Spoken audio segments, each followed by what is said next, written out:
അല്ലാഹു പരിശുദ്ധനാണ്, അതിപരാശക്തിയാണ്. ഈ ലോകത്തിന്റെ ഉടമസ്ഥാവകാശം അവന്റെ കൈകളിലാണ്. സർവ വസ്തുക്കളുടെയും അധീക്ഷാധികാരിയും പടച്ചവൻ തന്നെ. അവൻ തന്നെയാണ് മരണത്തെയും ജീവിതത്തെയും ഒരു ചോദ്യചിഹ്നമാക്കിയവൻ. അവൻ തന്നെയാണ് മരണത്തെയും ജീവിതത്തെയും ഒരു പരീക്ഷണ വസ്തുവാക്കി മാറ്റിയവൻ. അല്ലദീ ഖലഖൽ മൗത വൽ ഹയാത ലിയബ്ലുവകും അയ്യുകും അഹ്സനു അമലാ. അവനാണ് മരണത്തെ സൃഷ്ടിച്ചവൻ, അവനാണ് ജീവിതം നമുക്ക് നൽകിയവൻ. ലിയബ്ലുവകും, അതിലൂടെ നിങ്ങളെ പരീക്ഷിക്കാൻ. അയ്യുകും അഹ്സനു അമലാ, ഈ മരണത്തിൽ നിന്ന് പാഠം ഉൾക്കൊണ്ട് ജീവിക്കുന്നവനാരാണ്? ഇനി ഒരുപാട് സമ്പത്തുകൾ കൊടുത്ത് ഈ ഭൗതികമായ ലോകത്ത് അള്ളാഹുവിനെ മതിമറന്ന് ജീവിക്കുന്നവനുണ്ട്. അവനിലും നിനക്കൊരു പാഠമുണ്ട്. ആ പാഠം മനസ്സിലാക്കി അള്ളാഹുവിനെ അറിയുവാനും അവനിലേക്ക് മടങ്ങുവാനും ആരാണ് യോഗ്യനെന്നറിയാൻ ഈ ദുനിയാവിൽ മരണവും ജീവിതവും ഒരു പരീക്ഷണ വസ്തുവാക്കിയവൻ നാഥനത്രേ. അപ്പൊ തീർച്ചയായിട്ടും നമ്മൾ പരീക്ഷിക്കപ്പെടും. അള്ളാഹു പറഞ്ഞ വാക്കാണ്. ആദ്യം അള്ളാഹു സുബ്ഹാനഹു വ തആല ഇവിടെ പറഞ്ഞത് അല്ലദീ ഖലഖൽ മൗത എന്നാണ്. ഖലഖൽ മൗത രണ്ടാമതാണ്, വൽ ഹയാത്ത പറഞ്ഞത്. ആദ്യം മൗത മരണം, രണ്ടാമതാണ് ഹയാത്ത് ജീവിതം. അപ്പൊ മരണമാണ് തുടക്കം ഓർത്തോളി. നമ്മൾ ജീവിക്കാൻ വേണ്ടിയിട്ടാണ് വലിയ വീട് വെക്കുന്നത്. ചിലപ്പോൾ ആ വീടായിരിക്കും വെള്ളത്തിൽ പോവുക. അപ്പൊ ആദ്യം എന്തായി? അത് മരണമായി. അപ്പൊ അല്ലാഹു സുബ്ഹാനഹു വ തആല നമുക്ക് ആദ്യം നമ്മുടെ മുന്നിൽ പറയുന്നത് മരണമാണ്. കുറച്ച് ഡിലേ ഒരേപോലെ വരട്ടെ, എല്ലാം കൂടെ പ്രസംഗിച്ച് കഴിഞ്ഞ് പിന്നെ ഇട്ട് കേൾക്കുമ്പോൾ എന്താ പോലെ ഒരു മനസ്സിലായില്ല. ആദ്യമായിട്ട് അല്ലാഹു സുബ്ഹാനഹു വ തആല നമ്മളെ പഠിപ്പിച്ചത് മരണമാണ്. നമ്മൾ എപ്പോഴും ആ മരണത്തെ മുന്നിൽ കണ്ട് ജീവിക്കണം. അതിനാണ് അല്ലാഹു തആല നമ്മളെ പരീക്ഷിക്കുന്നത്. നല്ല സുഖലോലുപരായി കഴിഞ്ഞുകൂടുമ്പോൾ നമുക്ക് ഒരിക്കലും അള്ളാഹയെ കുറിച്ച് ഓർക്കാൻ എനിക്കും കഴിയില്ല, നിങ്ങൾക്കും കഴിയില്ല. നല്ല സുഖലോലുപരായിരിക്കുമ്പോൾ നമ്മൾ ആരാ അള്ളാഹയെ കുറിച്ച് ഓർക്കുക? അവൻ നല്ല സുഖലോലുപനായി കഴിഞ്ഞുകൂടുമ്പം അവൻ അള്ളാഹ്ന്നുമില്ല, റസൂലുള്ളാഹി ഇല്ല, പള്ളിയില്ല, പട്ടണമില്ല. എന്തെങ്കിലും ഒരു രോഗം വരുമ്പോൾ, ഒരു അസുഖം വരുമ്പോൾ അവൻ പെട്ടെന്ന് അള്ളാഹയെ വിളിക്കും. ഇതാണ് മനുഷ്യന്റെ അവസ്ഥ. പിന്നീട് അള്ളാഹയെ വിളിക്കും, പെട്ടെന്നൊരു ദുആ ചെയ്യാൻ പറയും, ഉസ്താദന്മാരോട് ദുആ ചെയ്യാൻ വസിയത്ത് ചെയ്യും. ഇതല്ലാതെ മനുഷ്യന്റെ ശരീരത്തിന്റെ ആരോഗ്യം നിലനിൽക്കുന്നതിന് വേണ്ടി അവൻ ആരും ആദ്യമേ ദുആ ചെയ്യാറുമില്ല, ശുക്ർ ചെയ്യാറുമില്ല. അവിടെയാണ് നമുക്ക് ഏറ്റവും വലിയ അപാകതകൾ സംഭവിച്ചത്. അല്ലാഹു സുബ്ഹാനഹു വ തആല മാനവനെ ആദരിക്കുകയും ബഹുമാനിക്കുകയും ചെയ്തുവെന്ന് പരിശുദ്ധമായ ഖുർആൻ. വലഖദ് കറംനാ ബനീ ആദം وحملناهم في البر والبحر ورزقناهم من الطيبات وفضلناهم على كثير ممن خلقنا تفضيلا. ആദമിന്റെ മക്കളെ, അല്ലാഹു റബ്ബുൽ ഇസ്സത്ത് പറയുകയാണ്, പടച്ചവൻ നമ്മളെ ആദരിച്ചു, നമ്മെ ബഹുമാനിച്ചു. അല്ലാഹു നമ്മളെ ആദരിച്ചു. മനുഷ്യന്റെ വില ആദ്യം മനസ്സിലാക്കി. മനുഷ്യന്റെ വില, ഈ ഇരിക്കുന്ന നിങ്ങളുടെ വില, ഈ പ്രസംഗിക്കുന്ന എന്റെ വില, അത് ആദ്യം മനസ്സിലാക്കി. അല്ലാഹ് പറഞ്ഞ വാക്കാണ് സൂറത്ത് ബനി ഇസ്രായീൽ. വലഖദ് കറംനാ ബനീ ആദം, ആദമിന്റെ മക്കളെ നാം ആദരിച്ചു, ബഹുമാനിച്ചു എന്ന് അല്ലാഹു ആണ് പറയുന്നത്. മാത്രമല്ല വഹമൽനാകും ഫിൽ ബർരി വൽ ബഹർ, അവർക്ക് കരയിലും കടലിലും സഞ്ചരിക്കുവാനുള്ള വാഹനങ്ങളെ നാം അവർക്ക് നൽകിയില്ലേ. എത്ര വാഹനം. ഇപ്പൊ നമ്മൾ വാളിന് വന്നു, ഓട്ടോറിക്ഷയിൽ വന്നവരുണ്ട്, ബൈക്കിൽ വന്നവരുണ്ട്, കാറിൽ വന്നവരുണ്ട്, ജീപ്പിൽ വന്നവരുണ്ട്, പെട്ടിയോട്ടോയിൽ വന്നവരുണ്ട്. ബഹുമാനമുള്ള സഹോദരങ്ങളെ, നമ്മളിന്ന് നമസ്കരിക്കാൻ വേണ്ടി പള്ളിയിൽ പോകുമ്പോൾ നടന്നു പോകാറില്ലല്ലോ. പണ്ടൊക്കെ നബിതങ്ങൾ പറയുന്നത് ഒരാൾ വീട്ടിൽ നിന്ന് ഒളിവെടുത്തിട്ട് നടന്നു പോകുന്നവർക്കാണ് കൂലി കൂടുതലെന്നാണ്. പക്ഷേ ഇന്ന് ആരും നടന്നു പോകാറില്ല, വലിയ വാഹനങ്ങളിലെ പള്ളിയിലെത്തുള്ളൂ. അത് നബിതങ്ങൾ പറഞ്ഞ വാക്കാണ്. ഹബീബായ റസൂലുള്ളാഹി സ്വല്ലല്ലാഹു അലൈഹി വസല്ലമ തങ്ങൾ പറഞ്ഞു, ലാ തഖൂമുസ്സാ, ലോകമസ്തമിക്കുകയേ ഇല്ല, ഹത്താ യർകബന്നാസു അലൽ മയാസിർ, ജനങ്ങൾ ആഡംബര വാഹനങ്ങളിൽ യാത്ര ചെയ്ത് വയഅതൂന അലാ അബ്വാബിൽ മസാജിദ് നമസ്കരിക്കാൻ വേണ്ടി വാഹനങ്ങളിൽ പള്ളിയുടെ തിരുമുറ്റത്തിലേക്ക് വരുന്ന ഒരു കാലം സംജാതമാകാതെ ലാ തഖൂമുസ്സാ ലോകമസ്തമിക്കുകയേ ഇല്ല. നബിയുനാ റസൂലുള്ളാഹി സ്വല്ലല്ലാഹു അലൈഹി വസല്ലം നമ്മളെല്ലാവരും വാഹനത്തിലെ പള്ളിയിൽ വരുമെന്ന് നബിതങ്ങൾ പറഞ്ഞു. ഇന്ന് അങ്ങനെയല്ലേ? നടന്നു പോകുന്നവരാരാ? ഇനി നടന്നു പോകാൻ നമ്മൾ നടന്നു പോകാൻ തീരുമാനിച്ച ഭാര്യ പറയും, നിങ്ങൾ നടന്നു പോലെ പേപ്പട്ടിയുണ്ട്, നായുണ്ട്, ശല്യമാണ്, നിങ്ങൾ അതുകൊണ്ട് ബൈക്ക് എടുത്തിട്ട് പോ, അല്ലെങ്കിൽ കാർ എടുത്തിട്ട് പോന്ന് പറയും. നടക്കൂല. പക്ഷെ നബിതങ്ങൾ പറഞ്ഞതോ ബശ്ശിരിൽ മശാഈന ഫിൽ ളുലം, നിങ്ങൾ രാത്രിയിൽ നിങ്ങൾ നടന്നുകൊണ്ട് മസ്ജിദിലേക്ക് പോകണേ. അങ്ങനെയുള്ളവർക്ക് അള്ളാഹുവിന്റെ പ്രവാചകൻ ഒരു സന്തോഷ വാർത്ത നൽകിയിരിക്കുകയാണ്. നാളെ സ്വർഗത്തിൽ അവർക്ക് പ്രകാശമാണ്, ഖിയാമത്തിൽ അവർക്ക് ആനന്ദമാണ്, നാളെ ആഖിറത്തിൽ അവർക്ക് വെളിച്ചമാണ്. നടന്നു പോകുന്നവർക്ക് കൂലി കൂടുതൽ കിട്ടും. വീട്ടിൽ നിന്ന് ഒളിവെടുത്തിട്ട് നടന്നു പോകണം. പക്ഷെ ഇന്ന് വാഹനത്തിലാണ് പോകുന്നത്. ശരിയായിക്കോട്ടെ, വാഹനത്തിൽ പോയതുകൊണ്ട് കൂലിയൊന്നും കുറയൂല, അത് കൂലി കിട്ടുക തന്നെ ചെയ്യും. പക്ഷെ നബിതങ്ങൾ പറഞ്ഞത് ശരിയല്ലേ? ഖിയാമത്ത് നാൾ വരുമ്പോ ഖിയാമത്ത് നാളിന്റെ അടയാളവുമായി ബന്ധപ്പെട്ട് നബിതങ്ങൾ പറഞ്ഞു, ആ ഖിയാമത്ത് നാള് വരുന്നതിന് മുമ്പ് എന്റെ സമുദായം വലിയ വലിയ വാഹനങ്ങളിൽ യാത്ര ചെയ്ത് മസ്ജിദിലെത്തും, പള്ളിക്കൽ നിസ്കരിക്കാൻ വരും. അല്ലാഹു റസൂൽ പറഞ്ഞ വാക്കതാണ്. അപ്പൊ ബഹുമാനമുള്ള സഹോദരങ്ങളെ, അല്ലാഹു സുബ്ഹാനഹു വ തആല നമുക്ക് യാത്ര ചെയ്യാൻ കടലിലും കരയിലും, കടലിലോ സ്പീഡ് ബോട്ട് ഉണ്ട്, ആഡംബര കപ്പലുകളുണ്ട്, ഒരുപാട് അനുഗ്രഹങ്ങൾ കടലിൽ. അതിലേക്ക് നമ്മൾ കടന്നാൽ ആ വിഷയത്തിലേക്ക് അങ്ങനെ അങ്ങോട്ട് പോകട്ടെ. എന്തായാലും വഹമൽനാഹും ഫിൽ ബർരി വൽ ബഹർ, അല്ലാഹു തആല കടലിലും കരയിലും യാത്ര ചെയ്യാൻ അല്ലാഹു തആല സൗകര്യം നൽകി.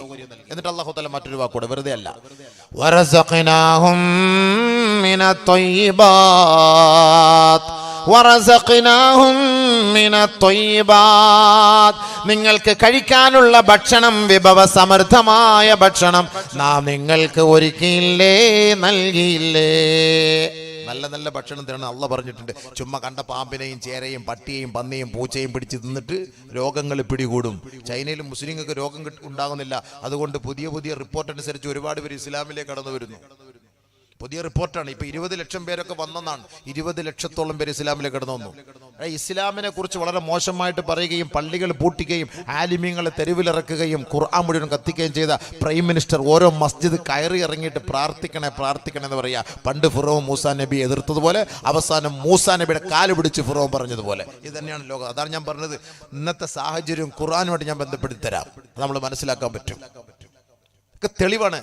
പണ്ടൊക്കെ ഒരു ഉസ്താദന്മാര് പ്രസംഗിക്കുമ്പോ അയാൾ ചുമ്മാ വെറുതെ അമേരിക്കയിൽ നിന്ന് ലണ്ടനിൽ നിന്ന് യൂറോപ്പിൽ നിന്നൊക്കെ പറയും. ഇപ്പൊ കള്ളം പറയാൻ പറ്റൂലല്ലോ, വാട്സപ്പ് ഉണ്ടല്ലോ. ഇപ്പൊ ഈ പറയുന്നതൊക്കെ യാഥാർത്ഥ്യമാണല്ലോ. പിന്നെ നമുക്ക് കിട്ടാത്തത് ഖുർആനാണ്. ഈ ഖുർആനുമായിട്ട് നമ്മൾ ബന്ധിപ്പിക്കുമ്പോൾ അള്ളാന്റെ റസൂല് പറഞ്ഞത് ആണ് ഇവിടെ നടക്കാൻ പോകുന്നത്, അല്ലാത്തോ നടക്കൂല. ഇതുപോലെ മാരകമായ രോഗങ്ങൾ ഉണ്ടാകുമെന്ന് നബി തങ്ങൾ പറഞ്ഞല്ലോ. അതെന്താ നമ്മൾ മനസ്സിലാക്കാത്തത്? അതിന് പരിഹാരവും നബി തങ്ങൾ പറഞ്ഞു. നമ്മളിത് സ്വീകരിക്കാത്തതിന് ഇപ്പം എന്ത് ചെയ്യാൻ പറ്റും? അല്ലാഹുവിന്റെ റസൂലിനെ കുറ്റം പറഞ്ഞിട്ട് കാര്യമില്ല. മുൻകാലഘട്ടങ്ങളിൽ കേട്ട് കേൾവി പോലുമില്ലാത്ത മാരകമായ രോഗങ്ങൾ ഈ ലോകത്തിലുണ്ടാകുമെന്നും അതിലൂടെ ധാരാളം മരണം സംഭവിക്കുമെന്നും ഹബീബുനാ റസൂലുള്ളാഹി 5 കാര്യങ്ങളെ കൊണ്ട് ലോകത്തോട് അല്ലാഹുവിന്റെ റസൂൽ മുന്നറിയിപ്പ് നൽകിയിട്ട് ഹബീബായ തങ്ങൾ പറയുകയാണ്, അഊദു ബില്ലാഹി അൻ തുദ്രികൂഹുന്ന, അല്ലാഹുവേ ഈ മാറാവ്യാധികൾ നൽകി എന്റെ സ്വഹാബത്തിനെ പരീക്ഷിക്കരുതേ അല്ലാഹ്. നബി തങ്ങൾ അവിടെ ജാമ്യം എടുത്തു. സ്വഹാബത്തിനെ പരീക്ഷിക്കല്ലേ പടച്ചവനെ, ജാമ്യം എടുത്തു. സഹാബത്തിനെ നീ പരീക്ഷിക്കല്ലേ പടച്ചവനെ, എന്റെ സഹാബത്തിനെ പരീക്ഷിക്കല്ലേ പടച്ചവനെ. 5 കാര്യങ്ങൾ ലോകത്തോട് അല്ലാഹുവിന്റെ റസൂൽ പറഞ്ഞിട്ടാ പോയത്. അതിൽ ഒന്നെന്താണ്? ലം തൽഹരിൽ ഫാഹിഷതു ഫീ ഖൗമിൻ ഖത്ത് ഹത്താ യുഅ്ലിനു ബിഹാ ഇല്ലാ ഫശാ ഫീഹിമുത് താഊൻ വൽ ഔജാ അല്ലതി ലം തകുൻ മലത് ഫീ അസ്ലാഫിഹിമുൽ ഏതൊരു നാട്ടിലാണോ, രാജ്യത്തിലാണോ, സമൂഹത്തിലാണോ, വ്യക്തികളിലാണോ, വിദ്യാർത്ഥിനികളിലാണോ അശ്ലീലങ്ങളും അധാർമിക പ്രവർത്തനങ്ങളും വ്യാപിക്കുന്നത്, അത് രഹസ്യ സ്വഭാവമാക്കേണ്ടത് അത് പരസ്യമായി മാറുമ്പോ ഇല്ലാ ഫശാ ഫീഹിമുത് الطاعون والأوجاع. കൊറോണ പോലെ, പ്ലേഗ് പോലെ, വസൂരി പോലെ മാരകമായ രോഗങ്ങൾ വ്യാപിക്കുകയും ശാരീരിക മാസകലം വേദന കൊണ്ട് പുളയുകയും ചെയ്യുന്ന രോഗമുണ്ടാകുമത്രേ. ഏത് കാലഘട്ടത്തിൽ വരാത്ത രോഗം? അല്ലത്തി ലം തകുൻ മലത് ഫീ അസ്ലാഫിഹിമുല്ലദീന മളൗ. മുൻകാലങ്ങളിൽ കേട്ട് കേൾവി പോലുമില്ലാത്ത രോഗമാ. മുൻകാലങ്ങളിൽ അല്ലാഹുവിന്റെ റസൂലോ സഹാബത്തോ കേട്ടിട്ട് പോലുമില്ലാത്ത രോഗമാ. ആ മാരകമായ രോഗം ഈ സമൂഹത്തെ പിടികൂടുമെന്ന് നബിയുനാ റസൂലുള്ളാഹി. അശ്ലീലങ്ങൾ പരസ്യമാകുമ്പോ നബി തങ്ങൾ പറഞ്ഞ ഒരു വാക്കതാണ്, അശ്ലീലങ്ങൾ പരസ്യമാകും. ചൈനയിലൊക്കെ ചുമ്മാ ഉമ്മ വെപ്പാണ്, വെറുതെ അങ്ങോട്ട് ചുംബിക്കൽ തന്നെ. അങ്ങോട്ടും ഇങ്ങോട്ടും ഹോസ്പിറ്റലിൽ പോയാലും കോളേജിൽ പോയാലും റോഡിൽ പോയാലും ബസ്സിലിരുന്നാലും ചുമ്മാ ചായ കുടിക്കുന്ന പോലെ, പണ്ട് നയനാർ പറഞ്ഞ പോലെ എവിടെയൊക്കെ ചായ കുടിക്കുന്നത് പോലെ ഒരു പരിപാടിയാണ്. അങ്ങോട്ട് റോഡ് സൈഡിലൊക്കെ വെക്കുക, ചുംബിക്കുക, കെട്ടിപ്പിടിക്കുക, ഹായ് ഹോയ്, ഇതൊക്കെ തന്നെയാണ് അവരുടെ പരിപാടി. അതിലൂടെ എന്ത് സംഭവിച്ചു? ഇപ്പം എന്നിട്ട് കണ്ട പാമ്പിനെ പിടിച്ചു തിന്ന, പട്ടിയെ പിടിച്ചു തിന്ന, പന്നിയെ പിടിച്ച്. അള്ളാഹു റബ്ബുൽ ഇസ്സത്ത് പന്നി ഹറാമാക്കി. അള്ളാഹ് കഴിവുള്ളവൻ, അള്ളാഹ് ലോകത്തിന് അധിപരാശക്തി, നമ്മുടെ സൃഷ്ടാവ്, അവൻ പന്നിയെ ഹറാമാക്കിയെങ്കിൽ അത് ഈ സമൂഹത്തിന് നാശാണെന്ന് അള്ളാഹ്ക്കറിയാം. അത് മനസ്സിലാക്കാതെ പന്നിയെ തിന്നവൻ, ആ പന്നിക്കൂട്ടത്തെ അവന്റെ കൈ കൊണ്ട് തന്നെ അള്ളാഹു തആല നശിപ്പിക്കുന്ന രംഗം നമ്മൾ കണ്ടില്ലേ? എന്തിനാ പിന്നെ അതിനെ കൊന്നു കളഞ്ഞത്? ലക്ഷക്കണക്കിന് പന്നിക്കൂട്ടങ്ങളെ കൊന്നു കളഞ്ഞില്ലേ? ലക്ഷക്കണക്കിന്. ഇത് മനുഷ്യന്റെ ശരീരത്തിന് അത് യോഗ്യമല്ല, മനുഷ്യന്റെ ശരീരത്തിന് പാകമല്ലാതെ, മനുഷ്യന്റെ ശരീരത്തിന് അനുയോജ്യമായ ഭക്ഷണമല്ലാതെ, അള്ളാഹു നിരോധിച്ച ഭക്ഷണമാണത്. അത് കഴിച്ചാൽ അവൻ ഇല്ലാത്ത രോഗങ്ങൾ, മാറാത്ത വ്യാധികൾ കൊണ്ട് അവനെ അള്ളാഹു തആല ഇടങ്ങേറാക്കും. അതിന്റെ ഏറ്റവും വലിയ തെളിവാണ് നമ്മൾ കണ്ടുകൊണ്ടിരിക്കുന്നത്. അള്ളാഹുവിന്റെ റസൂൽ നിരോധിച്ച കാര്യമാണത്, അള്ളാഹു നിരോധിച്ച കാര്യമാണത്. ബഹുമാനമുള്ള സഹോദരങ്ങൾ, നബി തങ്ങൾ പറയുമ്പോൾ, ഇസ്ലാം പറയുമ്പോൾ നമുക്കത് ഒരു പുച്ഛമായിട്ട് തോന്നും. ശാസ്ത്രം പറയുമ്പോൾ അതെന്തോ വലിയ ഒരു കനകക്കട്ടിയായിട്ട് നമ്മൾ അതെടുക്കും. ഖുർആൻ പറയുമ്പോൾ നമുക്കതൊരു രസമല്ല. ഖുർആൻ പറയുമ്പോൾ നമുക്ക് എന്തോ ഒരു അപകർഷതാബോധം പോലെ. പരിശുദ്ധ ഖുർആനും ഹദീസും ചർച്ച ചെയ്യാത്ത ഒരു സാധനവും ഒരു കാര്യവും ഈ ലോകത്തുണ്ടാവുകയില്ല, ഉണ്ടാവുകയുമില്ല, ഉണ്ടായിട്ടുമില്ല, ഉണ്ടാവാൻ പോകുന്നുമില്ല. മനസ്സിലാക്കിക്കോ, എല്ലാ കാര്യത്തിനും ഖുർആനിലും ഹദീസിലും തെളിവുണ്ട്. അതാണ് അള്ളാഹുവിന്റെ റസൂൽ പറഞ്ഞത്. മാരകമായ രോഗം പിടിപെടും, അതിലൂടെ ധാരാളം മരണങ്ങൾ സംഭവിക്കും. മരുന്ന് കണ്ടെത്താൻ കഴിയുകയില്ല, അള്ളാഹുവിലേക്ക് തൗബ ചെയ്ത് മടങ്ങലല്ലാതെ വേറെ മാർഗമില്ല.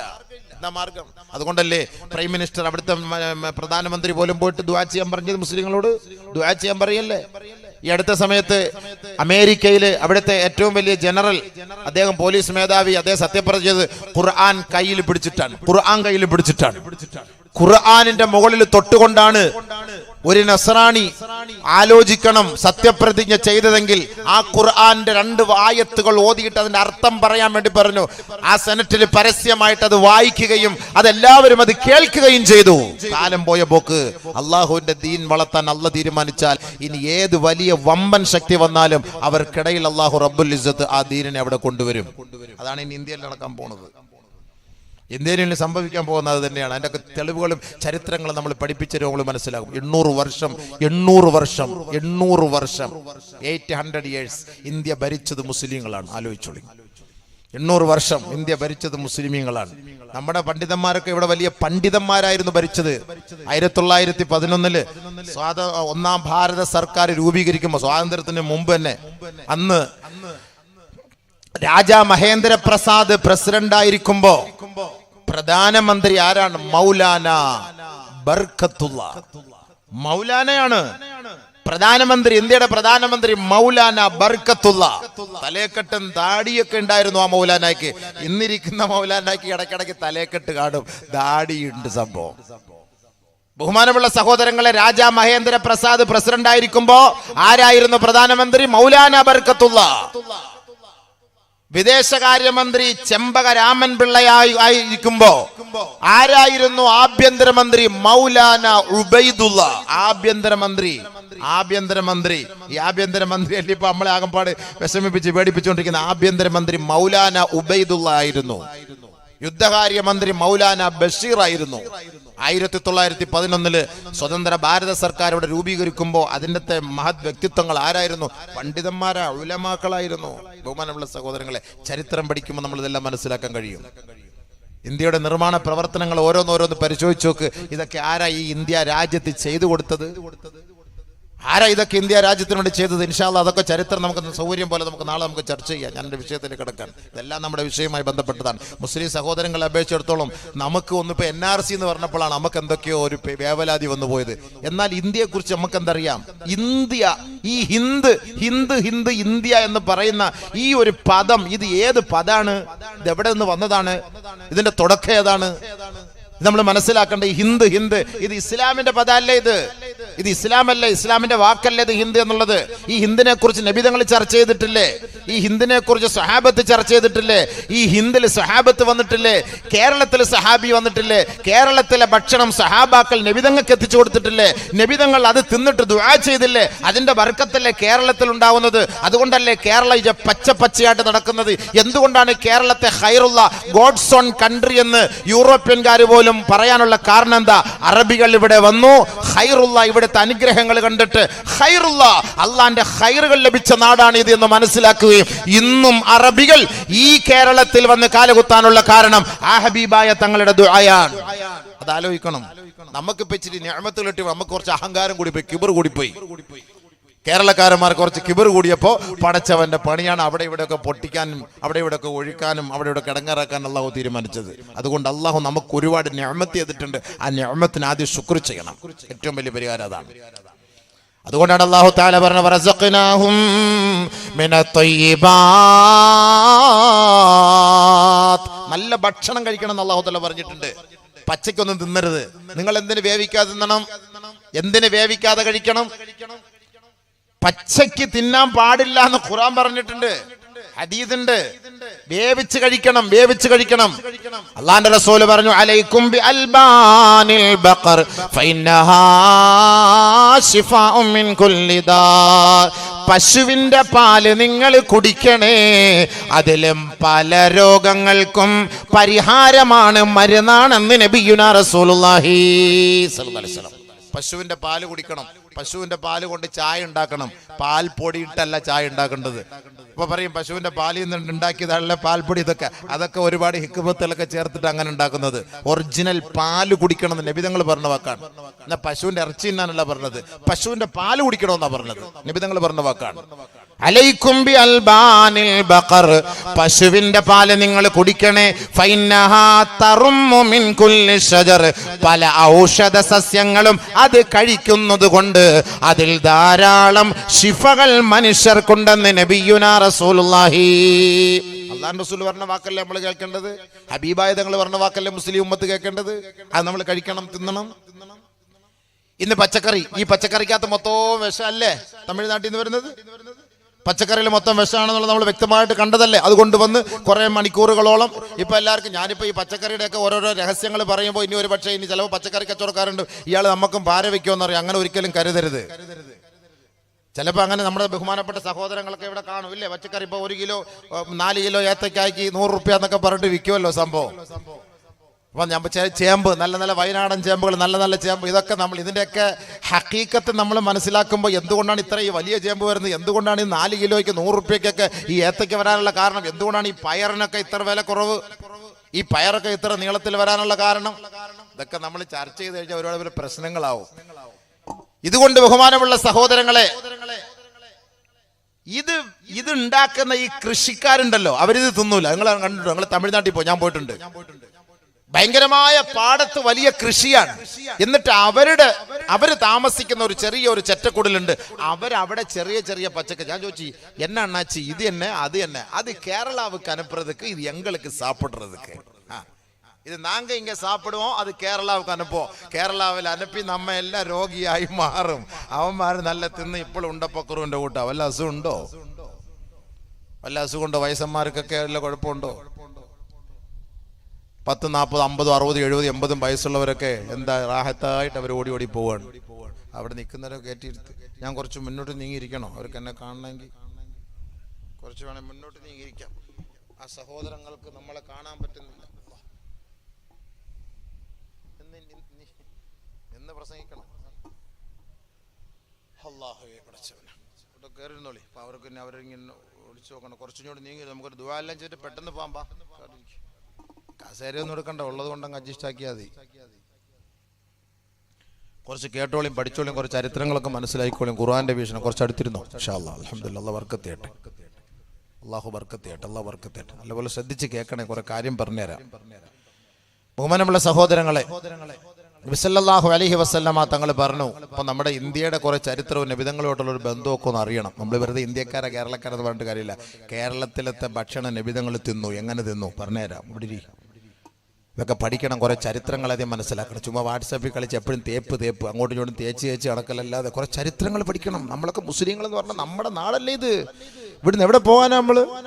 നമ്മുടെ നാട് വിട്ടിട്ട് ഇത് എന്ത്, നമ്മുടെ മുൻഗാമികളൊക്കെ എന്ത് ത്യാഗം സഹിച്ച് രക്തം ഒലിപ്പിച്ച് ഷഹീദായി ഇവിടെ ഉണ്ടാക്കിയതാണ്. ഡൽഹിയിലൊക്കെ ബ്രിട്ടീഷുകാരന്മാര് 2 ലക്ഷത്തോളം മുസ്ലിം പണ്ഡിതന്മാരെ കൊന്നു കളഞ്ഞു 2 ആഴ്ച കൊണ്ട്. ചരിത്രങ്ങൾ വലുതാണ്, ഒരുപാട് ചരിത്രങ്ങൾ പറഞ്ഞാൽ നമുക്കിപ്പോഴൊന്നും വിഷയമൊന്നും ഇവിടെ തീർക്കാൻ പറ്റൂല. നമ്മൾ ഖുർആന്റെ ഹദീസിന്റെ വീക്ഷണത്തിൽ ഞാനിങ്ങനെ പോകട്ടെ. ഇടയ്ക്കിടയ്ക്ക് ആ ചരിത്രം വരുമ്പോൾ ഞാൻ അതോടെ ഇടയ്ക്ക് കയറ്റിവിടാം. ഇൻഷാ അല്ലാഹ്. ഒന്ന് പഠിച്ചോളി.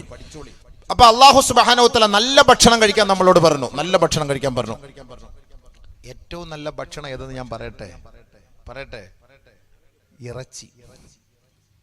ഇന്ന് അതാണ് നമുക്ക് രോഗം ഉണ്ടാക്കുന്നതാണ് നിങ്ങൾ പറയുന്നത് ഇല്ലേ? എന്ന് അള്ളാഹ് പറഞ്ഞു ഏറ്റവും നല്ലത് ഇറച്ചിയാണെന്ന്. അള്ളാഹ് പറയുന്നു കേൾക്കോ, റസൂലുള്ളാഹി പറയുന്നത് കേൾക്കോ, ഡോക്ടർമാർ പറയുന്നത് കേൾക്കോ? വെജിറ്റബിൾ കഴിക്കണം. വെജിറ്റബിൾ ആണ് മൂസാ നബിയുടെ അനുയായികൾ കഴിച്ചത്. വെജിറ്റബിൾ ആണ് കഴിച്ചപ്പോൾ അല്ലാഹു സുബ്ഹാനഹു വ തആല അവർക്ക് ഇറച്ചി കൊടുത്തവരെ അനുഗ്രഹിച്ചു.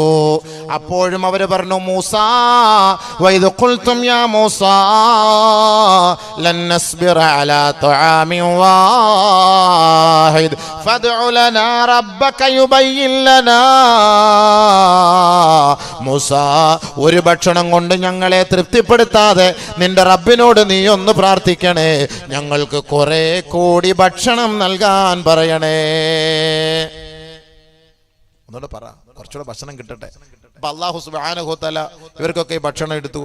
ഫൂമിഹാ വഅദസിഹാ വബസലിഹാ, ഉള്ളി, സവാള, പയറ്, പച്ചക്കറി ഇതുപോലുള്ള സാധനങ്ങളൊക്കെ കൊടുത്തു. എന്നിട്ട് ഇറച്ചി അല്ലാഹു തആല കൊടുത്തു. എന്നിട്ട് അല്ലാഹു സുബ്ഹാനഹു വ തആല പറഞ്ഞു, ഇവര് പറഞ്ഞു ഇത് പോരാ ഇനി വേണം. അപ്പൊ അല്ലാഹു തആല പറഞ്ഞ വാക്ക്, ഖാലാ തസ്തബ്ദിലൂനല്ലദീ ഹുവ അദ്നാ ബില്ലദീ ഹുവ ഖൈർ. ഇസ്രായേലി സമൂഹമേ, നിങ്ങൾ കഴിച്ചുകൊണ്ടിരിക്കുന്ന വെജിറ്റബിളിനേക്കാൾ ശ്രേഷ്ഠമായ ഭക്ഷണമാണ് നിങ്ങൾക്ക് നാം നൽകിയത്, അതായത് മാംസാഹാരം. അല്ലാഹ് പറഞ്ഞ വാക്കാ ഇറച്ചിയാണെന്ന്. ഏറ്റവും നല്ല ഭക്ഷണം ഇറച്ചിയാൽ നല്ല ശരിയാ, അതിനകത്ത് മായമില്ലല്ലോ. കുത്തിവെച്ചാൽ അത് ചത്തുപോകും. അപ്പൊ അതുകൊണ്ട് കൂടുതൽ കുത്തിവെച്ച് ഇക്കുമത്ത് കാണിക്കാൻ പറ്റില്ല. പിന്നെ ഈ കോഴിക്കകത്തൊക്കെയാണ് കുത്തിവെക്കൽ പരിപാടികളൊക്കെ ഉള്ളത് സംഭവം. അതുകൊണ്ട് ചെറിയ കോഴികളെയാണ് ചിലർ കഴിക്കുന്നത്. കാരണം ഇത് കുത്തിവെക്കുന്നതിന് മുമ്പ് അതിനൊരു ചെറിയൊരു സമയപരിധിയുണ്ട്. അതുകൊണ്ടാണ് ഈ കോഴികളൊക്കെ കൂടുതൽ കഴിച്ചിട്ട് നമ്മുടെ കുട്ടികളൊക്കെ ബബിൾസ് പോലെ ആയി പോകുന്നത്. അതിലേക്ക് ഇനി കിടക്കണ്ട, പോകട്ടെ. ഇനി അവസാനം ഇനി കോഴിക്കച്ചവടക്കാർക്ക് ഇയാളെ കൊണ്ടുവന്നിട്ട് നമുക്ക് പാര വയ്ക്കുമെന്ന് പറയും. അതുകൊണ്ട് പോട്ടെ, അതിൻ്റെ ഇക്കുമത്തുള്ളൊന്നും ഞാൻ പറയുന്നില്ല സംഭവം. പക്ഷെ കോഴിയില്ല നമുക്ക് ജീവിക്കാനും പറ്റില്ല. പൊരിച്ചാൽ ഫാമൊന്നും ഇല്ലെങ്കിൽ നമ്മുടെ ജീവിതം പിന്നെ കട്ടപ്പൊക്കയല്ലേ. കോഴി മന്തി ഇല്ലെങ്കിൽ നമ്മുടെ കാലിൽ മന്തി പിടിക്കുന്ന പോലെ ആയി പോകും സംഭവം. അതില്ല, ഇന്ന് കുട്ടികൾക്ക് തന്നെ കോഴി എന്ന് പറഞ്ഞാൽ എന്ത് വേണമെങ്കിലും അവർ തിന്നാൻ തയ്യാറാണ്. വേറെ ഒന്നും വേണ്ട, കോഴി എന്ന് പറഞ്ഞാൽ എന്ത് വേണം തിന്നാൻ തയ്യാറാണ്. എന്നാൽ അള്ളാന്റെ റസൂൽ ഇഷ്ടപ്പെട്ടത് ആടായിരുന്നു. ആടിൻ്റെ ആ വലത് കൈ, ആ ഭാഗം നബിതങ്ങൾക്ക് ഭയങ്കര ഇഷ്ടമാണ്. ആടിൽ ഒരുപാട് ഗുണങ്ങളുണ്ട്. ആയുർവേദ ഡോക്ടർമാർ പറയും, പഥ്യം ഉണ്ടല്ലോ, നമ്മൾക്ക് പഥ്യം മരുന്ന് കഴിക്കുമ്പോൾ പഥ്യം, അവർ പറയും ഇറച്ചിയോ മീനൊന്നും കഴിക്കാൻ പാടില്ല. പിന്നെ വലിയ ബുദ്ധിമുട്ടാണെങ്കിൽ ആട്ടിറച്ചി കഴിച്ചോളാൻ പറയും, ആട് കഴിക്കാൻ പറയും. നബിയുനാ റസൂലുള്ളാഹി സ്വല്ലല്ലാഹു അലൈഹി വസല്ലമ തങ്ങൾ പറഞ്ഞു, സയ്യിദു ഇദാമി അഹ്ലിൽ ജന്ന അല്ലഹ്മു. സ്വർഗത്തിലെ ഭക്ഷണത്തിന്റെ നേതാവ് അത് ബീഫാണ്, അത് ഇറച്ചിയാണ്, മാംസാഹാരമാണെന്ന് നബിയുനാ റസൂലുള്ളാഹി. അതുകൊണ്ട് സ്വർഗത്തിലെ മക്കളായ മുസ്ലിങ്ങൾ കഴിക്കുന്നത് ബീഫാണ്. മനസ്സിലായില്ലേ? സ്വർഗത്തിലല്ലാത്തവർ ഇത് ചിലപ്പോൾ കഴിക്കാൻ ഇഷ്ടപ്പെടുകയില്ല. ഇതൊക്കെ ഒരുപാട് ഇസ്തിംബാത്തുകളുണ്ട്. ഇതുകൊണ്ട് ഒരുപാട് ഇസ്തിംബാത്തുകളുണ്ട്. നമ്മൾ ചർച്ച ചെയ്യുമ്പോൾ ഒരുപാട് ഇസ്തിംബാത്തുകളുണ്ട്. സ്വർഗത്തിലെ ഭക്ഷണം ഇറച്ചിയാണെന്ന് നബിതങ്ങൾ പറഞ്ഞ വാക്കാണ്.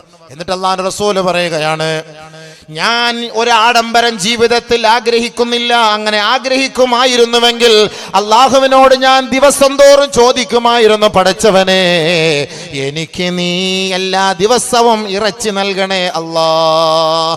അല്ലാഹുവിന്റെ റസൂൽ പറയാണ്, ഒരുപക്ഷെ അത് ചോദിച്ചാൽ ഒരു ആഡംബരമായി പോകും. എല്ലാ ദിവസവും മുഹമ്മദ് നിനക്ക് ഇറച്ചി വേണമില്ലേ?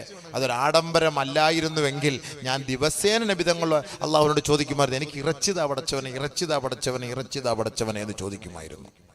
ബഹുമാനമുള്ള സഹോദരങ്ങളെ, കഴിക്കണം, പക്ഷേ അമിതമാകരുത്. അതാ അള്ളാഹ് പറയുന്നത്. ഇറച്ചി കഴിച്ചത് കൊണ്ട് ഇപ്പം ശരി, ഇപ്പൊ ഉദാഹരണം ഞാൻ പറയട്ടെ, ഇപ്പൊ എന്താ LSHC എന്താണ് പുതിയൊരു സിസ്റ്റം തുടങ്ങിയിട്ടില്ലേ വണ്ണം കുറയ്ക്കാൻ വേണ്ടിയിട്ട്? അതിന്റെ ആഹാരം എന്താ? അരി ആഹാരം ഒഴിവാക്കുക, ഇറച്ചി മാത്രം തിന്നുക. മനസ്സിലാകുന്നില്ല? അപ്പൊ അതിന്റെ അർത്ഥം എന്താ? എന്തിനാ ഇപ്പൊ വേറെ ഞാൻ മുസ്ലിയാക്കന്മാർ വെറുതെ കള്ളം പറയാണോ? നമ്മൾ ഈ ഖുർആനും ഹദീസും ഒക്കെ ഓതുമ്പോൾ നിങ്ങൾക്ക് ചിലപ്പോൾ വിശ്വാസം വരില്ല. ഇപ്പോഴത്തെ പുതിയ ഒരു ടെക്നോളജി ഇറങ്ങിയിരിക്കുകയാണ്. ഈ വണ്ണം കുറയ്ക്കാൻ വേണ്ടി, ഭാരം കുറയ്ക്കാൻ വേണ്ടി 60 കിലോക്കാരനൊക്കെ 10 കിലോ കുറച്ചു 2 ആഴ്ച കൊണ്ട്, അല്ലെങ്കിൽ 1 മാസം കൊണ്ട് ഇത്ര കുറച്ചു. എന്താണ് അവരുടെ ഭക്ഷണം? എന്താ? അരിയാഹാരം ഒഴിവാക്കുക, 200 ഗ്രാം 300 ഗ്രാം ഇറച്ചി തിന്നുക. എന്നാ അറ്റാക്ക് വന്ന് അടിച്ചു പോകണ്ടേ? ഈ ദിവസം തോറും ഈ ചങ്ങാതി തിന്നുന്നത്, ബീഫൊക്കെ തിന്നുന്നത് കണ്ടു കഴിഞ്ഞാൽ അമ്മക്ക് തന്നെ വിഷമം വന്നു പോകുന്നത്. എന്നിട്ട് ആരെങ്കിലും മരിച്ചു പോയോ? റാഹത്തായിട്ട് അവരത് കഴിക്കുന്നില്ല. അപ്പൊ അതിന്റെ അർത്ഥം എന്താ? ഇതിൽ ഗുണമുണ്ടെന്നല്ലേ? ഖുർആനല്ല ഈ പറഞ്ഞ വാക്ക്. ഇതിൽ ഗുണമുണ്ടെന്ന് നബിതങ്ങളും പറഞ്ഞു, അള്ളാഹുവും പറഞ്ഞു. തീർച്ചയായിട്ടും അതിൽ ഗുണമുണ്ട്. പച്ചക്കറിയെക്കാളും ഗുണമുള്ളത് ഇറച്ചിയാണെന്ന് അള്ളാഹു തആല പറഞ്ഞത്. പച്ചക്കറിയിലത്തെ ഗുണം ഇപ്പൊ എന്താ പ്രശ്നമല്ലേ? ഇപ്പൊ ബ്രാഹ്മണന്മാർക്ക് അറ്റാക്ക് വരുന്നില്ലേ? പച്ചക്കറി മാത്രം തിന്നുന്നവരാണ്. എത്ര പേരുണ്ട് അറ്റാക്ക് വന്നവർ? എത്ര പേർക്ക് മാരകമായ രോഗങ്ങളുള്ളവരുണ്ട്? ക്യാൻസർ പിടിച്ചവരുണ്ട്. ഇറച്ചി തൊട്ടിട്ട് പോലും ഇല്ലാത്തവരാണ്. ഇറച്ചിയിൽ ഒരുപാട് ഔഷധ ഗുണങ്ങളുണ്ട്. ഇറച്ചി വെച്ചല്ലേ പല പല ലേഹ്യങ്ങള്, വേലിയാടിന്റെ രസായനം എന്നൊക്കെ പറഞ്ഞ് ഉണ്ടാക്കുന്ന. പിന്നെ എവിടുന്നാണ്? പോട്ടെ, അങ്ങോട്ടൊന്നും കടക്കുന്നില്ല. അപ്പൊ അതുകൊണ്ട് ഖുർആൻ പറഞ്ഞു, നല്ല ഭക്ഷണം അല്ലാഹു നിങ്ങൾക്ക് നൽകി, അത് വേവിച്ച് കഴിക്കണം, നല്ലതുപോലെ വേവിച്ച് കഴിക്കണം. ഇപ്പൊ പറയുന്നത് എന്താ? ശാസ്ത്രം പറയുന്നത് എന്താ? നല്ലതുപോലെ വേവിച്ച് തിന്നണേ. അതെ, ചുമ്മാ കടിച്ചു പിടിച്ച് കറുമുറ തിന്നുന്നത്. മുട്ടയൊക്കെ കോഴിക്കൂട്ടി എടുത്തിട്ട് തട്ടുക, പൊട്ടിക്കുക പാടില്ല.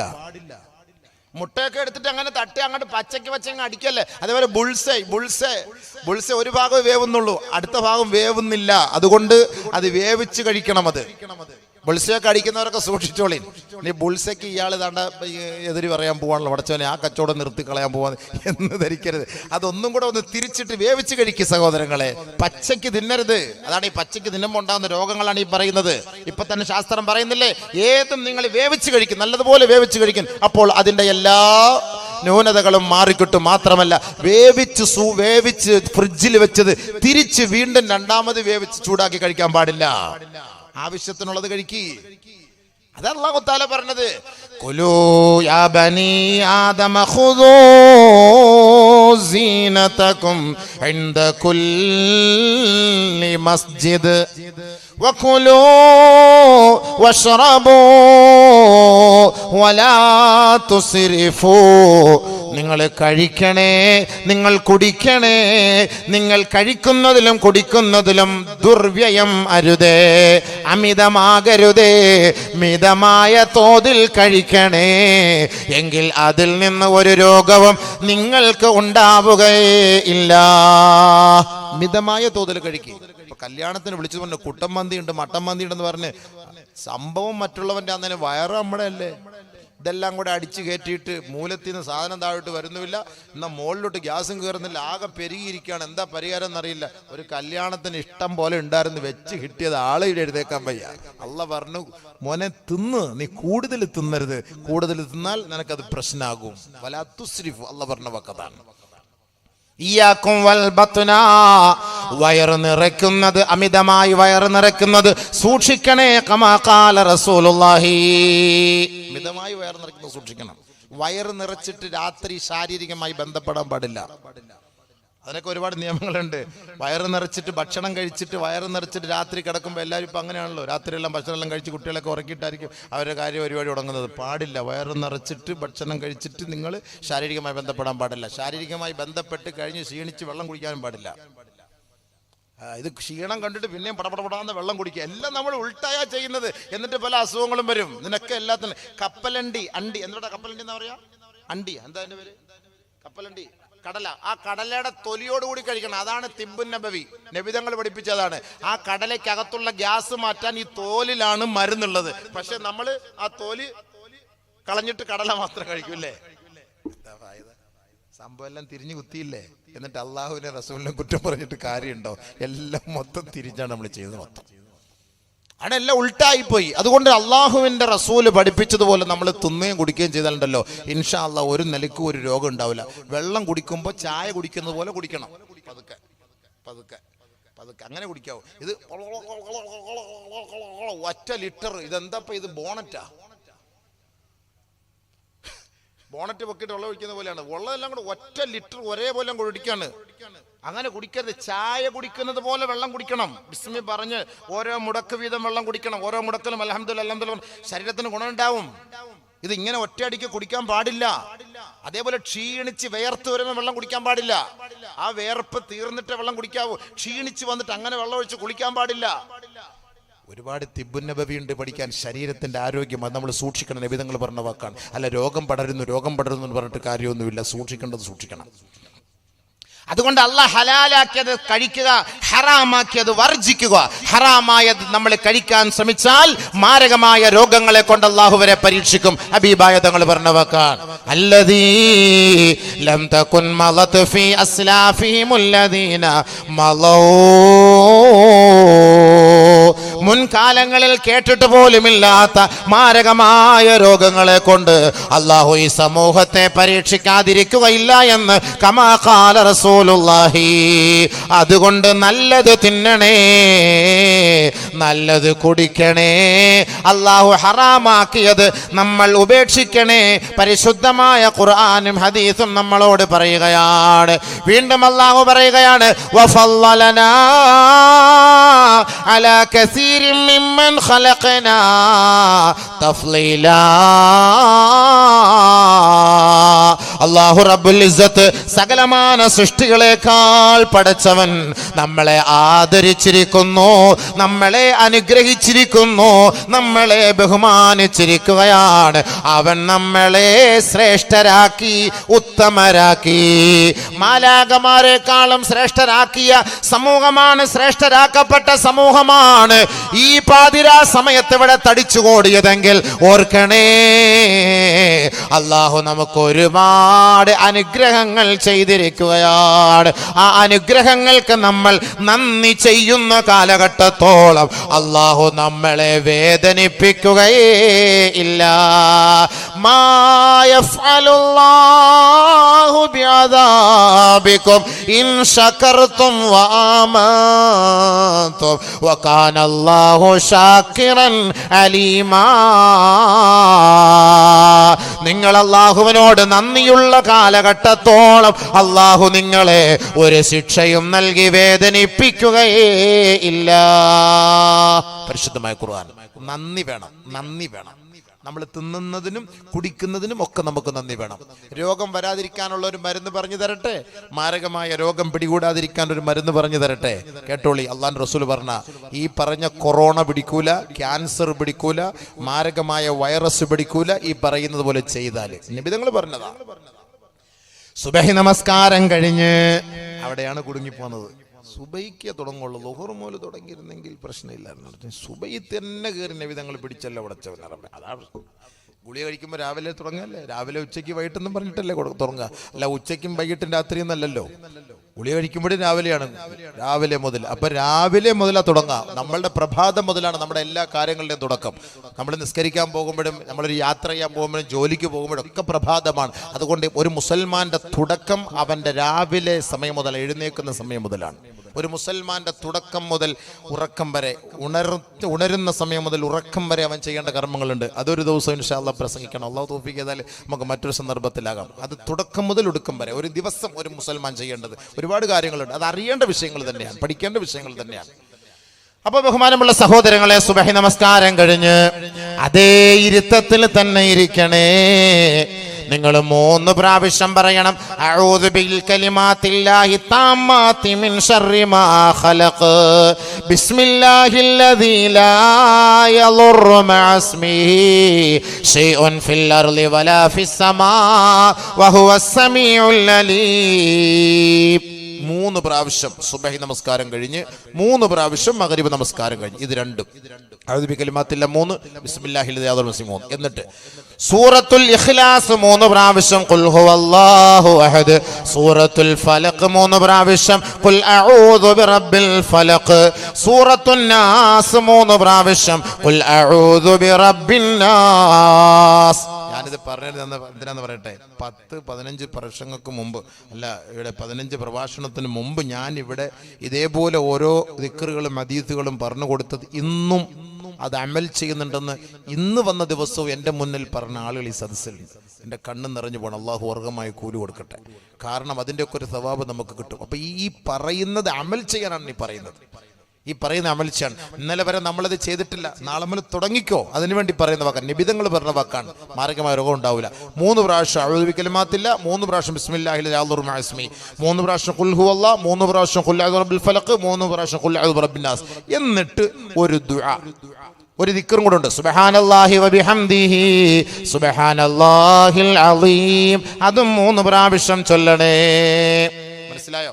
3 പ്രാവശ്യം അഊദു ബികലിമാത്തില്ല, 3 പ്രാവശ്യം ബിസ്മില്ലാഹിൽ റഹ്മാനിർ റഹീം, 3 പ്രാവശ്യം സൂറത്തുൽ ഇഖ്ലാസ്, 3 പ്രാവശ്യം ഖുൽ അഊദു ബിറബ്ബിൽ ഫലഖ്, 3 പ്രാവശ്യം ഖുൽ അഊദു ബിറബ്ബിൻ നാസ്, 3 പ്രാവശ്യം സുബ്ഹാനല്ലാഹി വബിഹംദിഹി സുബ്ഹാനല്ലാഹിൽ അളീം. എന്നിട്ടൊരു ദുആ, اللهم إني أعوذ بك من البرص والجنون والجذام ومن سيء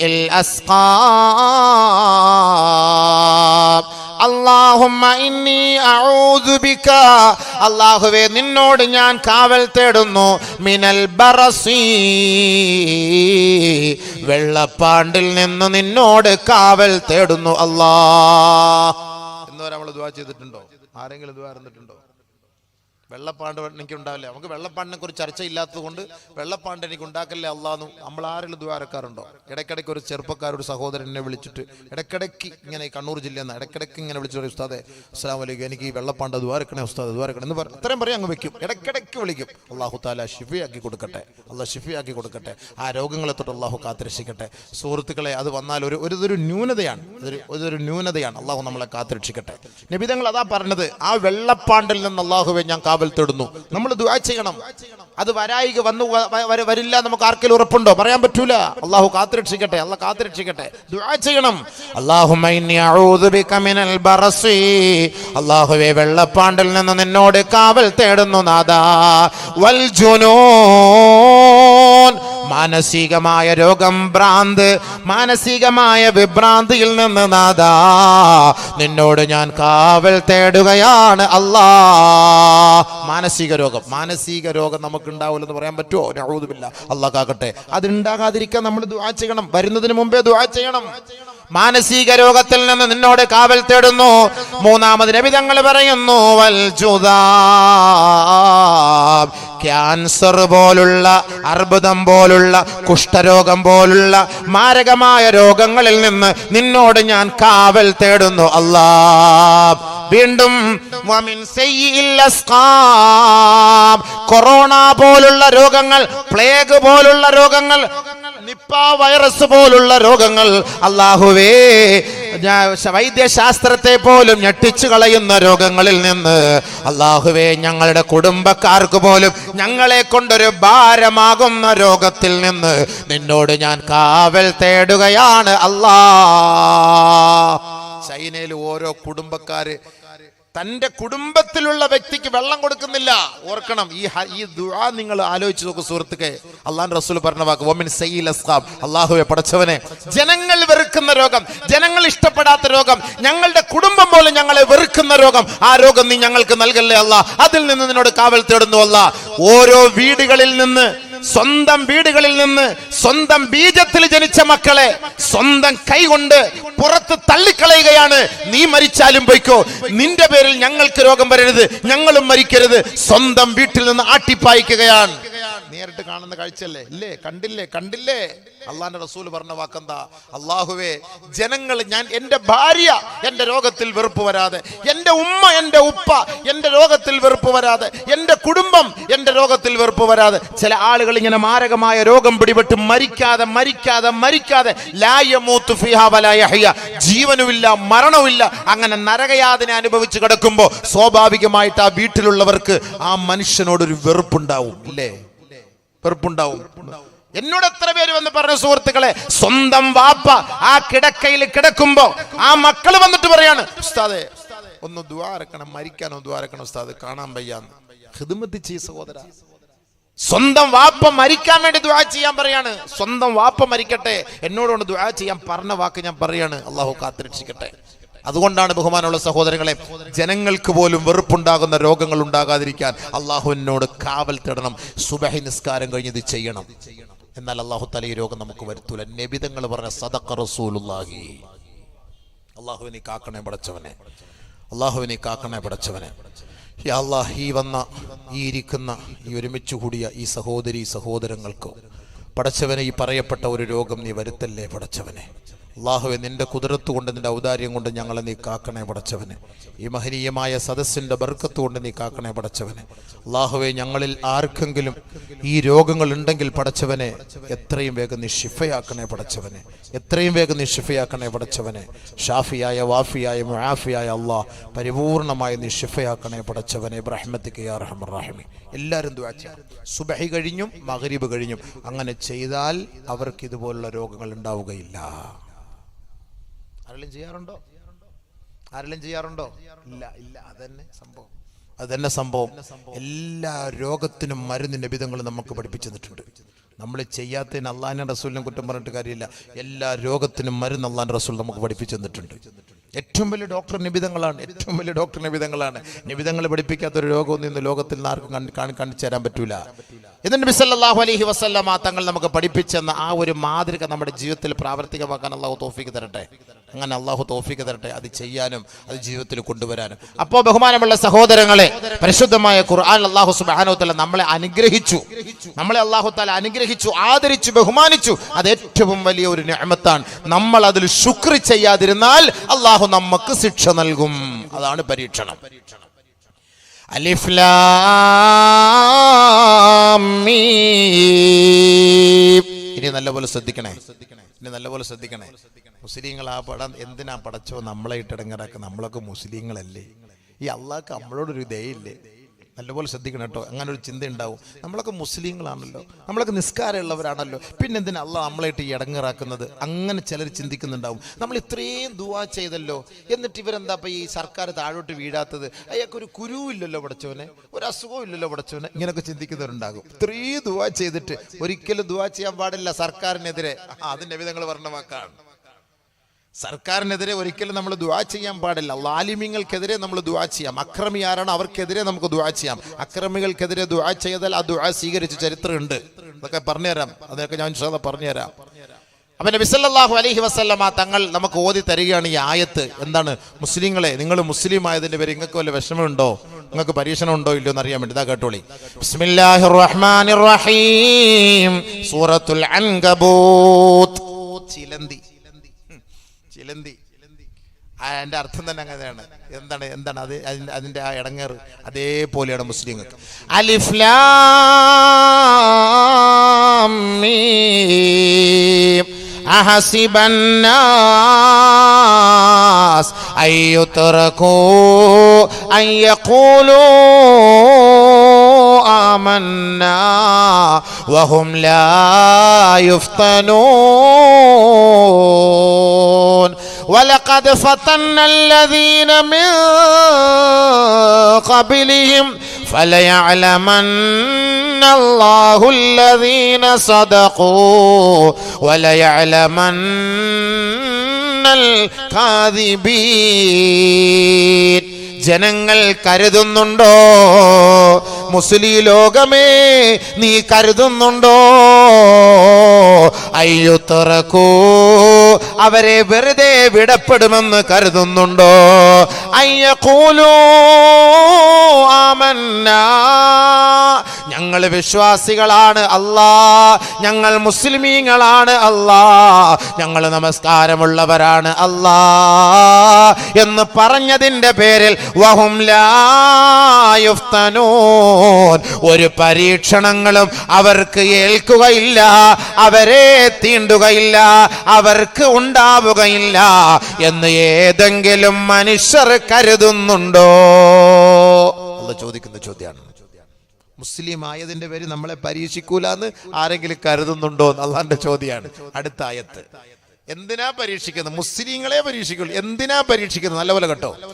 വലഖദ് ഫതന്നല്ലദീന മിൻ ഖബ്ലിഹിം ഫലയഅലമന്നല്ലാഹുല്ലദീന സദഖൂ വലയഅലമന്നൽ കാദിബീൻ. മുൻഗാമികളായ എത്രയോ പേരെ നാം ഇതേപോലെ ഇതിനേക്കാളും കഠിനമായി പരീക്ഷിച്ചിട്ടുണ്ട്. എന്തിനാണ്? ഫലയഅലമന്നല്ലാഹുല്ലദീന സദഖൂ, ആരാണ് സത്യസന്ധനായ മുസൽമാൻ. ഫലയഅലമന്നൽ കാദിബീൻ, കാപട്യത്തിന്റെ മൂടുപടം അണിഞ്ഞു നടക്കുന്ന മുസൽമാൻ ആരാണ്? ഒറിജിനൽ മുസൽമാൻ ആരാണ്? എത്ര വലിയ പരീക്ഷണങ്ങളാകട്ടെ ഈ നാട്ടിൽ നിന്ന് ഞങ്ങളെ ആട്ടിയോടിക്കട്ടെ, ഞങ്ങളുടെ നെഞ്ചിൽ നീ വെടിയുതിർക്കട്ടെ, എന്നാലും ലാ ഇലാഹ ഇല്ലല്ലാഹ് അതിൽ നിന്ന് ഞങ്ങൾ പുറകോട്ടില്ല. അതല്ല, നിങ്ങൾക്ക് കോടികൾ നൽകാം, നല്ല പെണ്ണിനെ നൽകാം, മന്ത്രി കസേര നൽകാം, അധികാരം നൽകാം, സോപാനം നൽകാം എന്ന് കാപട്യത്തിന്റെ വേഷം ധരിച്ച മുസൽമാനോട് ഒരു വിഭാഗം കുഫാറുകൾ പറയുമ്പോ അവൻ ആ ഉച്ഛിഷ്ടം തിന്നാൻ ഇസ്ലാമിന്റെ പേരും പറഞ്ഞു പോകുന്നവനാരാണ്? ഈ രണ്ടു കൂട്ടരെയും വ്യക്തമായി മനസ്സിലാക്കാനാണ് അല്ലാഹു ഈ മുസ്ലിം സമൂഹത്തെ പരീക്ഷിക്കുന്നതെന്ന് ഖുർആൻ. ഇപ്പൊ ഒറിജിനൽ മുസ്ലിമാരെ ഡ്യൂപ്ലിക്കേറ്റ് മുസ്ലിമാരെന്ന് ഇപ്പൊ നമുക്ക് അറിയാലോ. ഞാൻ പറയണ്ട, പേരൊന്നും പറയണ്ടല്ലോ. ഞാൻ പറയണോ? എന്തിനാ പറയുന്നത്? ഒറിജിനൽ മുസ്ലിമാരാ ഡ്യൂപ്ലിക്കേറ്റ് മുസ്ലിമാരാ? ബഹുമാനമുള്ള സഹോദരങ്ങളെ, അദ്വാനിജിയുടെ മോളെ കല്യാണം കഴിച്ചത് ഒരു മുസ്ലിമാണ്. പുറത്താക്കൂ ആരല്ലോ? നമ്മുടെ സുബ്രഹ്മണ്യ സ്വാമി BBC റീഡറാണ്. സുഹാസിനി അദ്ദേഹത്തിന്റെ മോള് കല്യാണം കഴിച്ചിരിക്കുന്നത് നദീം ഹൈദറാണ്, മുസ്ലിമാണ്. നമ്മുടെ മുഖ്താർ അബ്ബാസ് നഖ്വി അശോക് സിംഗാളിന്റെ മോളെയാ. അദ്ദേഹം കല്യാണം കഴിച്ചിരിക്കുകയാണ്. നമ്മൾ ചിന്തിച്ചു നോക്കണം. അതേപോലെ ഷാനവാസ് ഹുസൈൻ രേണുകയെ കല്യാണം കഴിച്ചിരിക്കുകയാണ്, ഹിന്ദു. അപ്പൊ ഈ ഹിന്ദുക്കളുടെ നേതാക്കന്മാരുടെ മക്കളെയാണ് ഇവരൊക്കെ കല്യാണം കഴിച്ചിരിക്കുന്നത്. പക്ഷെ എന്നിട്ട് അവരെ പുറത്താക്കാൻ പറ്റുമോ?